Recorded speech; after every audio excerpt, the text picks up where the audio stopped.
Les nouvelles comédies musicales de Broadway sont construites autour de chansons au lyrisme entêtant, qui mêlent jeux de mots et argot au rythme et aux mélodies de plusieurs continents. Le message est clair.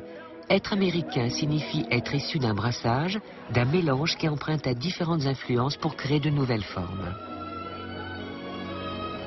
En résumé, la quintessence de l'Amérique, c'est New York.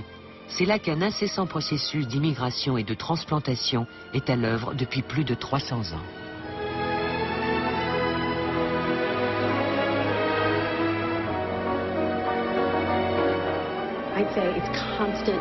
C'est un métissage permanent, un mélange de différentes cultures.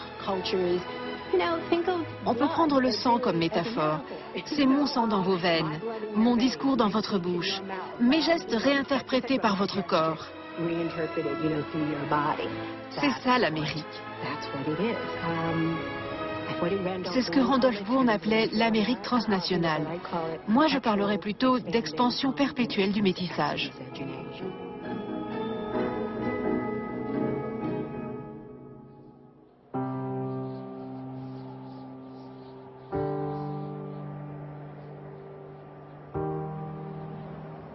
En 1927, New York règne sans partage sur toute la vie culturelle et économique des États-Unis. Jamais le pouvoir de la métropole n'a été aussi étendu. Jamais il n'a pénétré à ce point la conscience et l'inconscient du pays. Jamais les forces culturelles et commerciales de la ville n'ont été aussi imbriquées et confondues. Les ferments créatifs issus de lieux comme Harlem et Times Square, où l'art inspire au statut de marchandise, se répandent désormais aux quatre coins de l'Amérique, propulsés par l'explosion des médias depuis Manhattan, où le commerce aspire au statut d'art.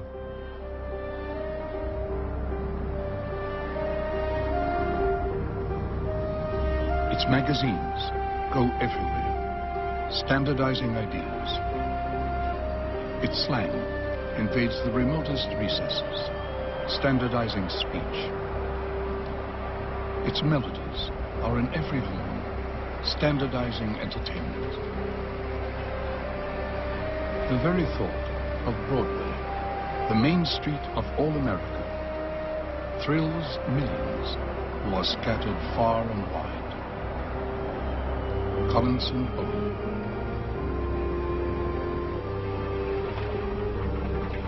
En 1927, New York n'est pas seulement la capitale culturelle des États-Unis. C'est également l'endroit où se fabrique la notion même d'identité américaine, qui ira ensuite inonder le reste du pays et du monde. Cette image a attiré nombre de gens. Elle en a effrayé et consterné beaucoup d'autres. Mais rares sont ceux qui ont pu l'ignorer ou s'en détacher longtemps.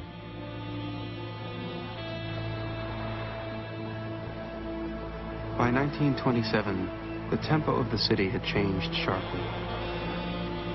The uncertainties of 1920 were drowned in a steady golden roar, and many of our friends had grown wealthy. But the restlessness of New York in 1927 approached hysteria. The parties were bigger, the shows were broader, the buildings were higher. The morals were looser, and the liquor was cheaper. But all these benefits did not really minister to much delight. Young people wore out early. They were hard and languid at 21, and none of them contributed anything new. Most of my friends drank too much. The more they were in tune with the times, the more they drank. F. Scott Fitzgerald.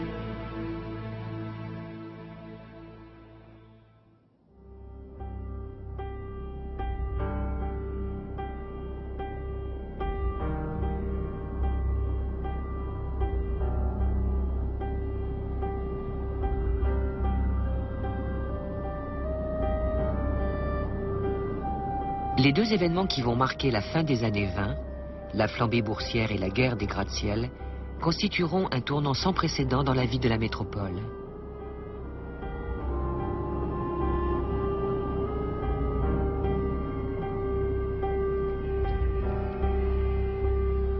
Depuis près de 2 ans, la bourse est prise dans une spirale ascendante, battant tous les mois des nouveaux records. Quelques années auparavant, les analystes financiers avaient été stupéfaits de voir le nombre d'actions échangées par jour atteindre 2 millions. On atteint désormais quotidiennement les 5 millions. L'écrasante victoire d'Herbert Hoover a déclenché une frénésie d'achat qui a porté ce chiffre à 7 millions. Et il n'est pas rare que les courtiers de Wall Street s'écroulent d'épuisement à la clôture.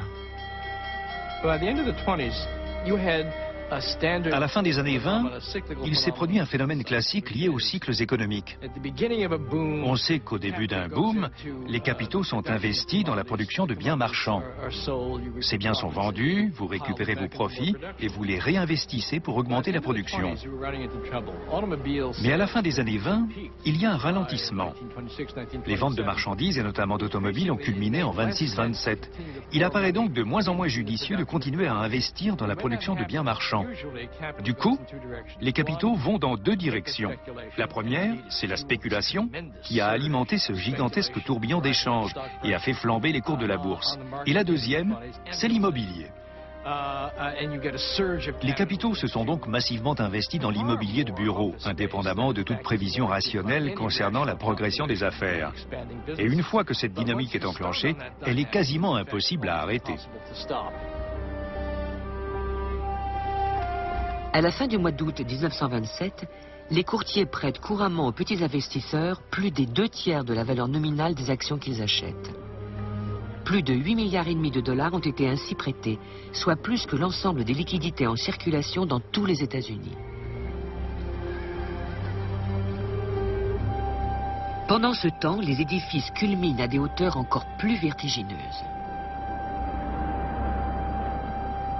Durant 16 ans, le Woolworth Building s'est imposé avec ses 60 étages comme le bâtiment le plus haut du monde. La course est désormais ouverte pour le détrôner et chacun semble désireux d'aller respirer l'air le plus froid et le plus rare possible. La taille d'un édifice n'est rien, déclare l'architecte Raymond Hood. Selon lui, il est désormais possible de faire culminer des tours à plus de 2 km du sol. Les fabricants d'ascenseurs sont prêts, ajoute-t-il. Au printemps 1929, la course aux cieux atteint son paroxysme lorsque le magnat de l'automobile, Walter Chrysler, révèle les plans de construction d'un immense gratte-ciel au coin de la 42e rue et de Lexington Avenue. Son architecte, William Van Allen, a reçu pour instruction d'en faire le bâtiment le plus haut du monde.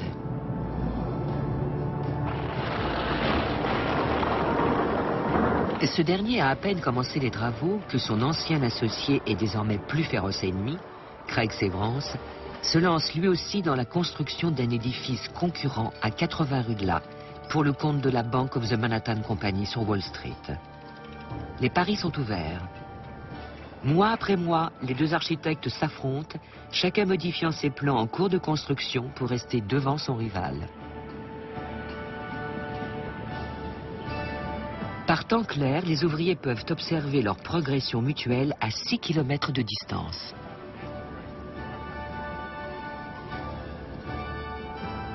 Lorsque le gratte-ciel de la Bank of the Manhattan Company prend l'avantage à l'automne 1929, beaucoup sont convaincus qu'il a gagné le duel.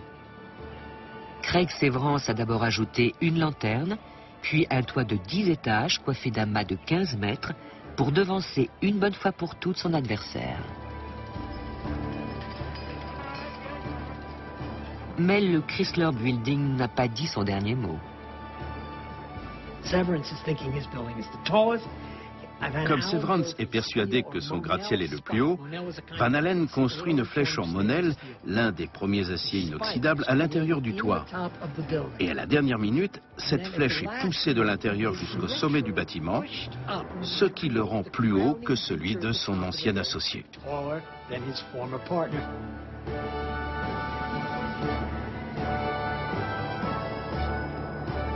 Le 16 octobre 1929, la flèche de 58 mètres, assemblée dans le plus grand secret à l'intérieur du bâtiment, émerge triomphalement de son cocon chromé pour être fixée sur le toit. Cette flèche étincelante porte la taille totale de l'édifice à 319 mètres, soit 37 mètres de plus que son rival du centre-ville.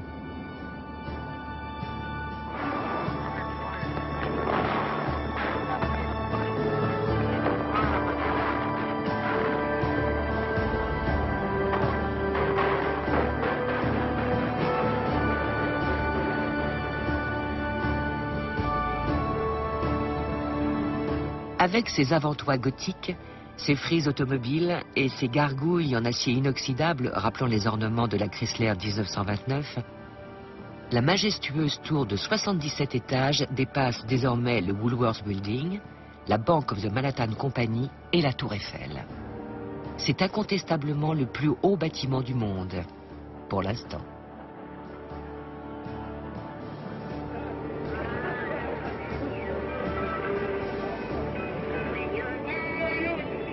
Parallèlement au triomphe du Chrysler Building, deux événements marquants vont frapper New York.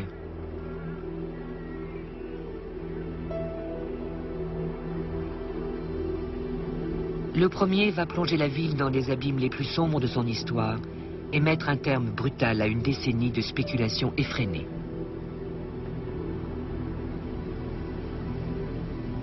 Le second va contre toute attente atteindre de nouveaux sommets, comme un hommage définitif à l'insatiable volonté de grandeur de la ville.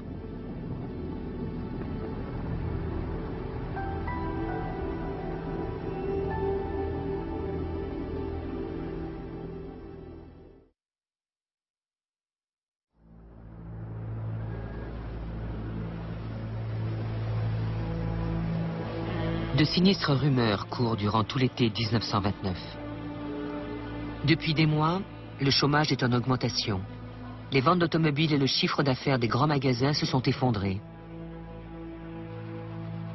Dans le sud et l'ouest du pays, on ne compte plus les fermes qui font faillite. Mais cela n'entache pas pour autant l'optimisme délirant de Wall Street. Le 27 août 1929, le Dow Jones bat tous les records, sous la pression de hordes d'acheteurs frénétiques qui ont envahi la ville pour ne pas manquer une journée de spéculation. Ils prennent d'assaut les hôtels, campent dans la rue devant la bourse et dans le minuscule cimetière de Trinity Church sur Broadway Street.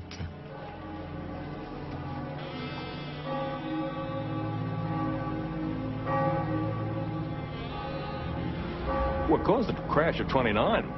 Ce qui a provoqué le krach de 29, c'est un excès de spéculation. Mais en fait, l'économie américaine avait commencé à ralentir dès 1928. L'économie de Wall Street était totalement déconnectée de l'économie réelle et était devenue une bulle spéculative. Et la spéculation n'a cessé de s'envoler jusqu'à ce qu'un jour, quelqu'un se réveille et dise « c'est allé trop loin ». On raconte une anecdote sur Bernard Baruch, l'homme d'affaires de Wall Street. Il avait pour habitude de faire cirer ses souliers tous les matins par le même petit cireur de chaussures. Et un jour, celui-ci lui a donné un tuyau pour investir. Baruch est arrivé à son bureau et a dit à son courtier « Vendez tout. Quand un cireur vous donne un tuyau, il est temps de se retirer. » À l'automne, le vent tourne. La bourse ne cesse de baisser et de remonter. Et cette évolution en dents de scie inquiète les investisseurs.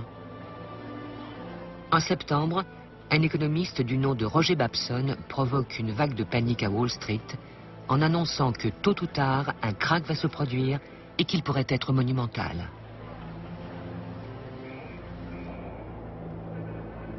Mais la plupart des experts balaient toute inquiétude.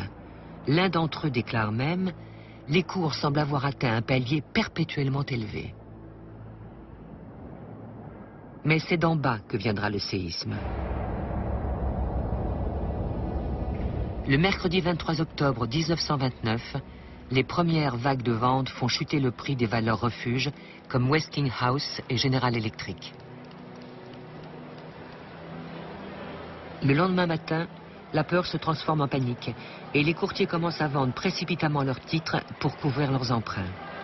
Les cours s'effondrent en dessous de leur valeur plancher